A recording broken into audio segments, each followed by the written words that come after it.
maksud orang ziarah kubur. Jadi yang ketiga tadi, yang pertama hanya semata-mata supaya kita ingat mati dan ingat akhirat. Kalau ini kuburan siapa saja boleh, ya kita boleh pergi ke kuburan sing angker-angker, sunyi-sunyi. Saya besok juga harus menempati tempat yang begini. Walaupun saja aku medita-mediti, nah itu asal lalu merenung itu, ya toh? Mau tidak mau. Nah ini tidak terbatas. Yang kedua untuk apa tadi? Nah, untuk mendoakan orang yang mati, ya ibu atau adik, ya Allah, sekarang sudah terbaring di sini. Sekarang telah kembali ke tangan keharibaanmu ya Allah. Ampunilah dosa. Malah nek coro kitab ya, coro kitab. Dua yang paling ringkes nek kepingin itu paling simpel. Sampai mlebu nang kuburan, ini carane nek ziarah kubur arep dinakno nggih. Mlebu cep uluk salam dhisik. Assalamualaikum. Sebut nae, mbok siem pamane nggih. Atau wadik, assalamualaikum. Lho, kakang teko. Ya sudah. Mari terus apa? Baca kulhu 11. Itu sambil berdiri aja. Ya. Baca kulhu 11. Terus baca kul a'udzu birabbil falaq 1 kali. Ya. Terus kul a'udzu birabbin nas 1 kali. Terus baca Fatihah. Sudah pulang. Sambil berdiri aja boleh. Cukup. Itu kalau khusus namanya ya. Sampai mau cari yang ringkes saja. Ya gitu. Cuma lebih baik sampean berada di sebelah baratnya mayit. Banyak ke ibu atau ke bapak ya. Itu sampean di sebelah baratnya. Sebab beliau itu kan dihadapkan ke barat toh. Jadi tidak kita di sebelah timurnya. Jadi gini ya bapaknya nih. Terus berdiri. Ibu, assalamualaikum. Tadi saja. Terus baca. Kulhu. Mulanya umpamanya kita nggak bisa ya dilatih lah ya. Cuma kulhu, pulau birabbil falaq, pulau nas. Ya. Sudah baca itu Fatihah. Terus doa. Ya doa boleh bahasa Indonesia boleh. Ya. Atau kalau cara ringkas, nah itu Arab ini. Allahumma inni as'aluka walaha afiyah. Mohon selamat untuk saya dan untuk dia. Sudah pulang. Ini kalau untuk doa. Ini contoh saja ini ya. Boleh doa macam-macam boleh lah ya. Nah, seperti upacara-upacara itu kan juga begitu. Itu tahu. Kalau ada upacara itu 17 Agustus tertentu itu dengar. Yang ketiga untuk apa tadi? Tabarruk. Yang keempat li'adai haqqin, untuk memenuhi kewajiban, untuk memenuhi haknya orang itu. Kasodikin wa walidin, seperti teman kita atau orang tua kita. Jadi kita datang ke sana karena memenuhi haknya orang itu. Dia berhak untuk kita datangi. Terus artinya kita wajib untuk datang. Dia orang tua saya. Saya sebagai anak datang menghadap. Nabi bersabda, "Man zara qabra walidayhi au ahadihima yaumal jum'ati."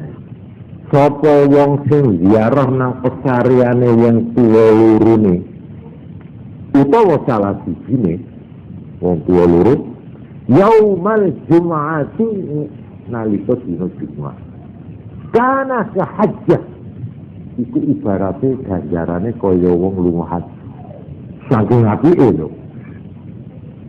Wa fi riwayatin, tersebut di dalam satu riwayat, wufira lahu, Wa kutiba lahu bara'atum minan nar, wong sing ziarah mau di ngapura dosane lan ditulis bebas saka neraka.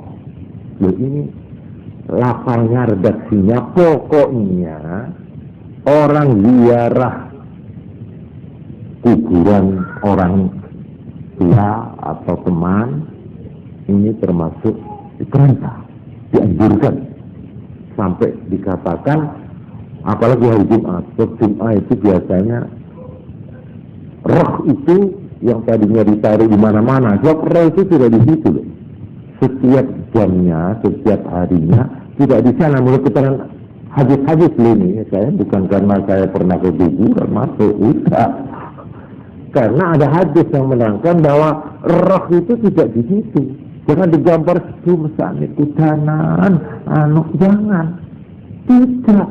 Malah ada umpamanya kuburannya dilebarkan jalan, karena ada pelebaran jalan, terus itu disingkirkan. Itu tidak apa-apa. Malah di Mekah itu ya, ada apa namanya, kuburan apa namanya di Mekah itu, Masya Allah. Hah? Ma'la itu kuburan cuma terbatas. Itu saben tahun mesti digali. Jadi tulang-tulang itu disingkirin ke kabeh. Untuk apa? Untuk jamaah haji yang calon-calon ini.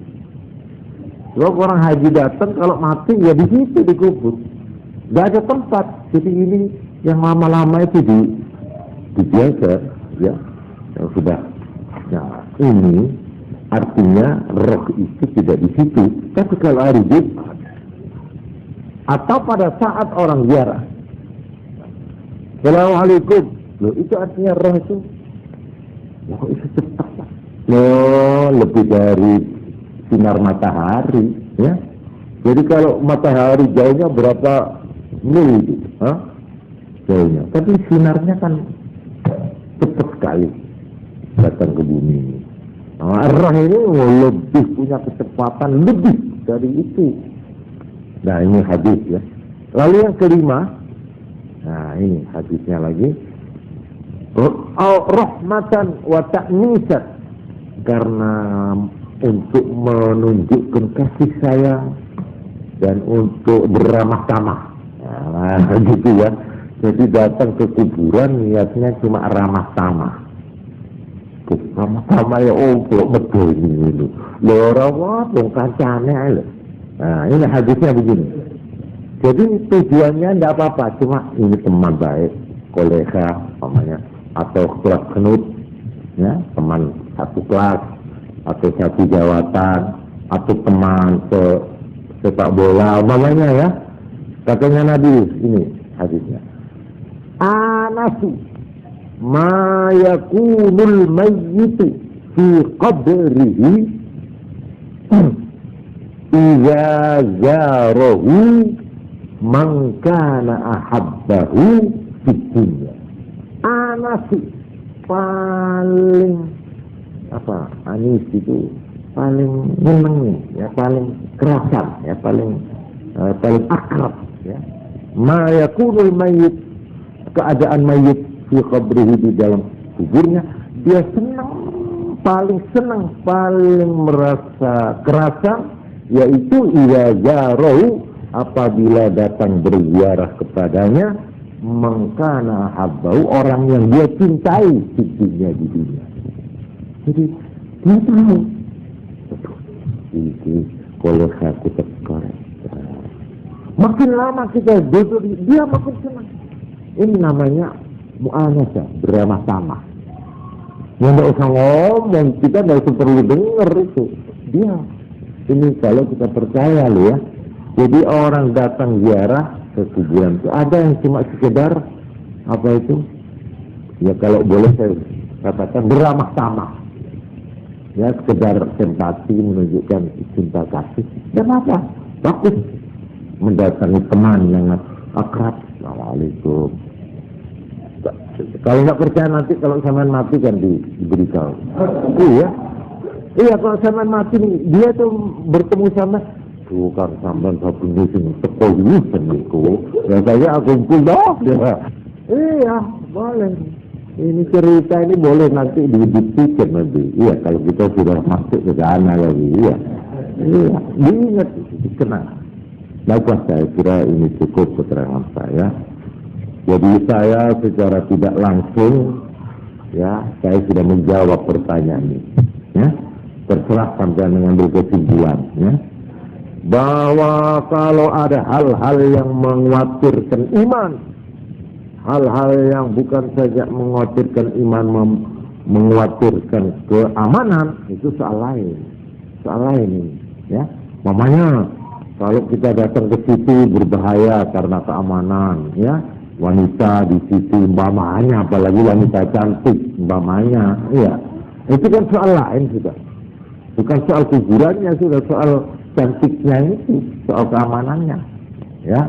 Nah, ini atau orang yang dikhawatirkan apa itu menjadi tidak kuat, nah, lebih baik dicegah kan itu. Mamanya istri yang baru ditinggal suami, mamanya ya, atau ditinggal anak tidak kuat, nah, itu jangan dibawa kuburan dulu. Ya perkara lain waktu sudah rosok apa itu sudah turun, ya tidak apa-apa. Kita doakan. Masa ibu mau mendoakan anaknya tidak boleh? Hah? Atau anak mendoakan ayahnya, ibunya? Boleh saja. Asal. Jadi tidak lepas dari 5 tadi itu, ya. Kalau begitu, insya Allah, ya, inilah jawaban saya atau keterangan pengajian saya malam ini, karena waktunya sudah cukup.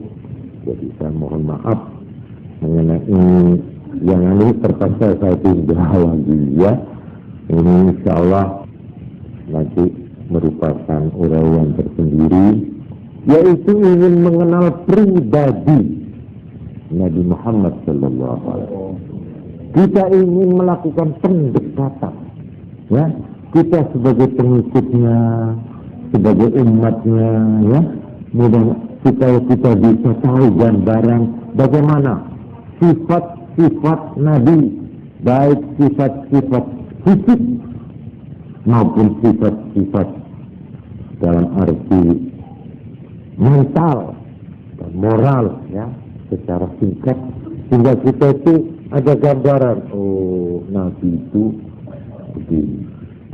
Dan andai kata mimpi, ya, bahwa mimpi kita bisa menyocokkan dengan keterangan tadi, ketemu Nabi. Nah, ini nanti akan saya ceritakan. Kalau kita sudah mengenal keterangan sifat-sifat fisiknya Nabi, ya kita enak, ya kan? Itu untuk Nabi, apa Nabi itu? Nabi Muhammad. Ah, bisa. Oh, yang itu ya dhuwur banget, ya endek banget, ya cukupannya rada dhuwur. Jadi lebih mendekati dhuwur tinimbang enggak, tinimbang apa? Enggak. Lalu kulitnya ini, cocok. Dan ketahuilah, saudara-saudara, ini rahmat Tuhan yang